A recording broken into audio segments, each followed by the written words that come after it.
This video is my reassessment project for the United States Campaigns and Elections Test. To start, we are going to discuss two-party systems and their impact on American democracy. A two-party system is one where two major political parties dominate the government. In the US, these two parties are the Democrats and the Republicans.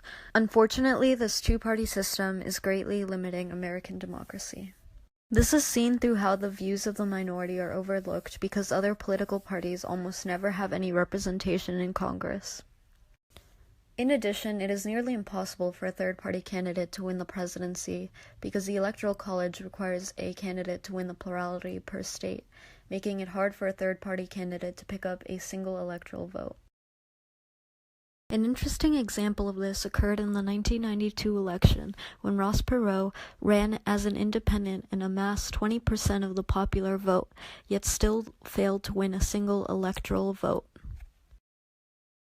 In conclusion, the lack of choice present in a two-party system is harmful to the American democracy because it ensures that there will always be a percentage of people who feel marginalized and whose interests are not represented by their government.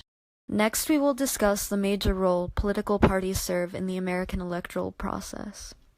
A main function of the political parties is to organize and nominate candidates to compete in elections.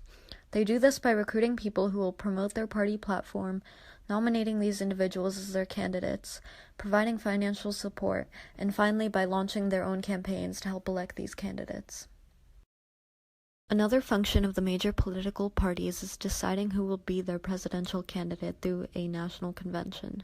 The parties hold caucuses and primaries to determine which candidate the state's delegates will support in the national convention.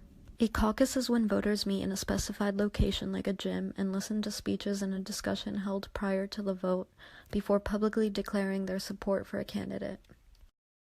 A primary is an election where a voter can choose to support a candidate by casting a ballot. Following a caucus or a primary, delegates are then awarded either proportionally or through winner-take-all systems, depending on the states. These state delegates then meet in a national nominating convention held by the political parties in order to choose the party's presidential and vice presidential nominees and bring unity to the party before the respective presidential candidates proceed to the general election. The media also plays an important role in the electoral process. It serves to identify candidates, report on the transparency of the campaigns and the election, educate the electorate and keep them informed on current events and selected issues, and to broadcast different points of view than those that are presented by the candidates or the government. Media coverage of the elections ensures that there can be little foul play by political parties or candidates. Otherwise, they will be heavily scrutinized, and their misdeeds will be brought to the light for voters to assess. Campaign advertising serves to promote the ideals of a certain political candidate or to highlight the flaws found in their adversary. Polls can give people a false sense of what the future will entail, which can negatively impact voter turnout. For example, in the 2016 election, Hillary Clinton was winning in the majority of polls, which caused some people to feel that taking the time out of their day to vote for Clinton would not be worth it, as she was expected to win with a huge electoral landslide. The internet allows for anonymous posting of information with little check from an outside source. This can lead to the broadcasting of events that have never occurred or the dissemination of false information about the candidates. To conclude, since undecided voters are the ones that typically sway elections, all of these aspects of the media can have a strong impact on their view of issues and candidates, and thus influence the result of an election. Although the media allows for a greater transparency of the electoral process, there are still flaws present in the system. The most notable failures in the fairness and effectiveness of the electoral process being gerrymandering and the Electoral College. Gerrymandering is the redrawing of legislative district boundaries to establish a political advantage for a party or group. By manipulating the legislative boundaries, these parties or groups are infringing upon the fairness of how we elect our government and not playing by the rules of a democracy. The Electoral College was proposed by Hamilton in an attempt to find a compromise between those who wanted the president to be elected through a direct popular vote and those who wanted Congress to choose the president.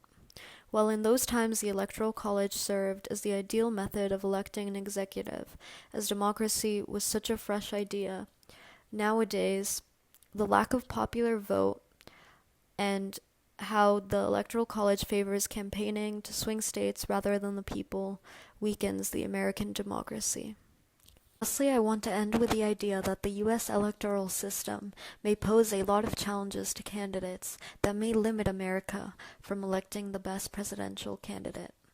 One of these big barriers is the lack of popular vote created by the Electoral College, and probably an even larger barrier is one that I failed to mention before, namely the influence of money in politics. Candidates without millions of dollars to finance presidential campaigns are at a distinct disadvantage.